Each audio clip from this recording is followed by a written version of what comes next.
Story. This one from England. Smokers may need a license to light up. The British Government Advisory Board wants to restrict people from buying or carrying cigarettes without a government-issued permit. The idea is that the government feels the added bureaucracy will deter folks from smoking, since the British are more likely to die of smoking-related diseases than any other Europeans. I'm surprised by that. Under the new proposal, a permit, or how do they say it in England? A permit? A permit. A permit. A permit will cost about $20 a year, which really isn't a whole lot. Anyone refusing to pay the fee would be banned from buying cigarettes from any outlet. Smokers could also be forced to obtain a doctor's signature declaring that their health was not at massive risk from their habit. If it's supposed to be a deterrent, $20 a year? Oh, I think. Do you think that's effective? I think, and I'm not a smoker, but I think if you are a smoker, they're literally getting about 5 years from now, they'll just shoot you on sight. I mean, it's really where it's getting to. Are you going to have to buy a permit to eat fatty foods? Okay, wait for it. But that's ridiculous. And I, you know, England is a different country than the States, but if that happened in the States, I can't believe that people wouldn't revolt if they did this. I think it's welfare state gone crazy in Europe, and they're trying to tell you what to do and how to live your life. I think we all agree here, I think, that smoking is a horrible thing, and we pay higher insurance premiums as a result, and blah, blah, blah. But do we need the government to... that just seems insane. Well, two issues. Number one, the last line was that you possibly get a doctor's note saying you're not at... Massive risk, right. No doctor's ever going to sign that, because the moment you all of a sudden get lung cancer, they're going to go, well, my doctor said, and you're going to be suing the doctor. So forget that one. That one's a done deal.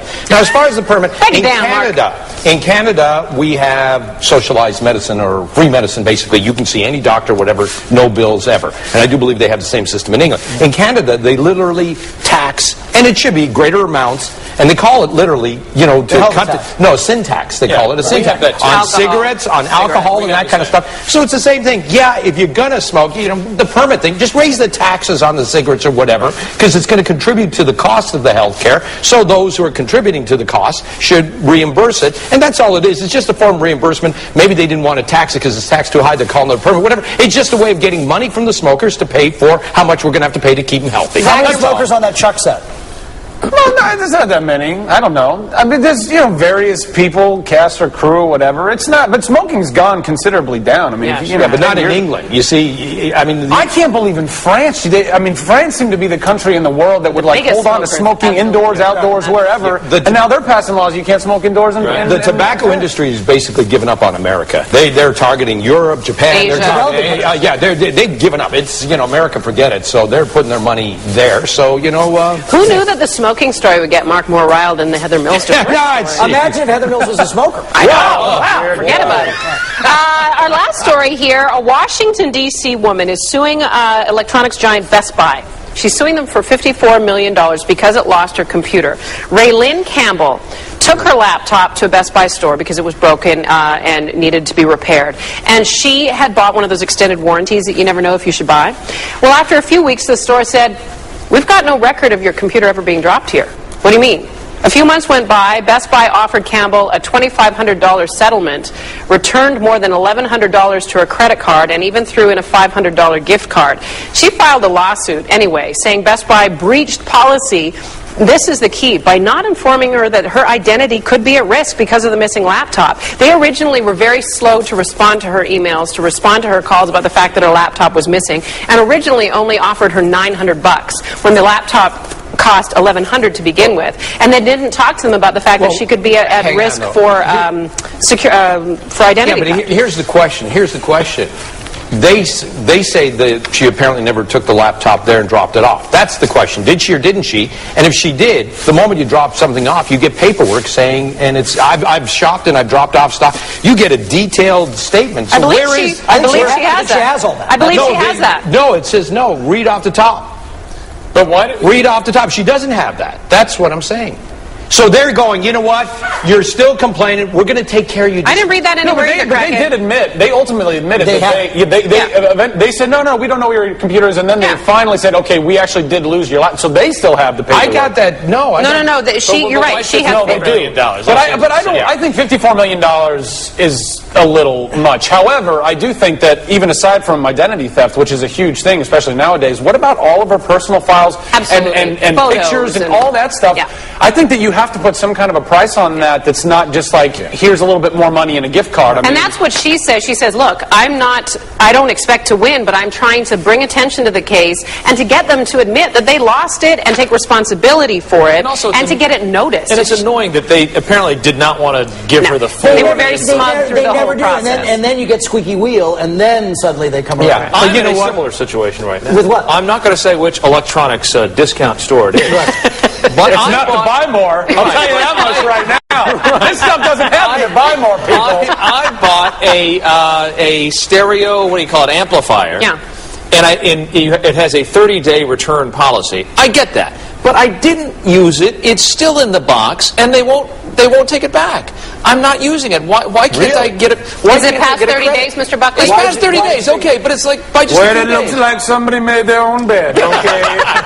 30 days is 30 days. 30 days? When you did the buy more, was that initially shot at a Best Buy or Circuit City or something? We or did you create your own little buy more? Well, we originally we tried to get Best Buy and Geek Squad to actually be the characters, the store and whatnot in the show, but they didn't want to do it. But they wish they did now. Well, maybe they do. Yeah, I think actually it ultimately worked out for the best because now you don't have like a corporate person breathing down your neck to make sure that you're doing it the way that they want to do it and all that kind of stuff. But it would have been kind of cool to have that tie-in. Although I go into Best Buy now and all the employees love the show and watch the show and really relate with the show, so that's fun. But we, the pilot episode, we shot the Buy More in, I think it was like an Office Max in Redondo Beach or something like that. And then once we got picked up, we had the budget to build. We have one stage at Warner Brothers. The entire stage is dedicated to the Buy More. It's incredible. It's like walking into a Best Buy. It's insane. We're talking, of course, about the show Chuck, the NBC action comedy where Zachary plays a guy who has a computer chip in his head and all these people are trying to kill him. And what is our Chuck status right now? Because you got picked up and then there's a strike. And well, yeah, we got picked up. We shot 13 episodes. We got picked up for the back 9 to finish the first season, but the strike kind of got a little muddled, and so now that that's resolved, they decided instead of a back 9, we're just going to start fresh with 13 episodes in the second season. Had you spent that back 9 money? No, because I was too afraid to. There's plenty of bills to pay and all that jazz. But hopefully, I'm going to try and get a little work between now and whenever we start back up, and then we'll start back up. And I think that our fans are they're really good. I think they really like they really like the show and they're dedicated. And I think that I know that NBC is going to kind of relaunch the show and put a lot more publicity into it as we go into it again second season. So I think we'll be good. All right, the personal side of Chuck, Yvonne, your beautiful co-star, her last name is Strahovski. All right, she was here. Yeah. We want to show you a tape of what happened when she was here, and then I know you have some insight into this. Observe the tape. So let's get into that. Your private life is perfectly your private life. It's none of my business. But the guy who produces our show, his name is Brad. He's very powerful and prominent in Hollywood. Wow. He's succeeded. He's quite young to be having such a big job. Okay, well... So his earning potential ultimately is good. Not good now, but could be good. Well, I better go on a date with him then before I miss my opportunity. Whoa! Brad will not tell. Was he praying there again? He was like, please, yes, please. So since that was taped, what has Yvonne told you about things with Brad? I'm surprised. They've eloped already. You didn't? Yeah, they went to Vegas. They did this whole skydiving wedding. It was great. Naked, which was weird. There's nothing going on. I wanted to keep going, but then I knew that like Yvonne would eventually be like, why don't you say all that stuff on the air there? I mean, I don't even know. So I probably shouldn't. Brad, you seem like a real... Meerkat sad. Meerkat sad. You know what's weird? Yvonne says that I remind her of a meerkat. So apparently I'm like Jamie and Brad. Maybe I'm like the two of you guys. Maybe. Something like that. Does she like it when you do the Aussie impersonation? Because it's very effective, and I bet it bugs her to no end. It's actually not as effective as you think. But especially in Australia, when everyone looked at me like I was crazy. No, she gets a little kick out of it, yeah. But I don't know. It's more fun to just annoyingly make fun of her constantly. But her American accent's pretty darn good. I don't know. Yeah, I mean, it's very spot on. So proud of her. Spot on, kind of a Britishy thing to say. Yeah. All right, let's talk about this movie Spiral, which you're like in and like a big shot producer of. Yes, Spiral was the kind of brainchild of my best friend Joel David Moore, who's an actor who was in Dodgeball and Grandma's Boy. He's doing Avatar for James Cameron right now in New Zealand and has been doing that for months and months. And so ultimately, Joel had co-written it with our other producing partner. We have a production company, Coattails Entertainment. And so Joel had co-written it with Jeremy, and they wrote it like a year went by. We didn't know what to do with it. And then Joel had this moment, this epiphany, while sitting on the toilet having a poop, as it were.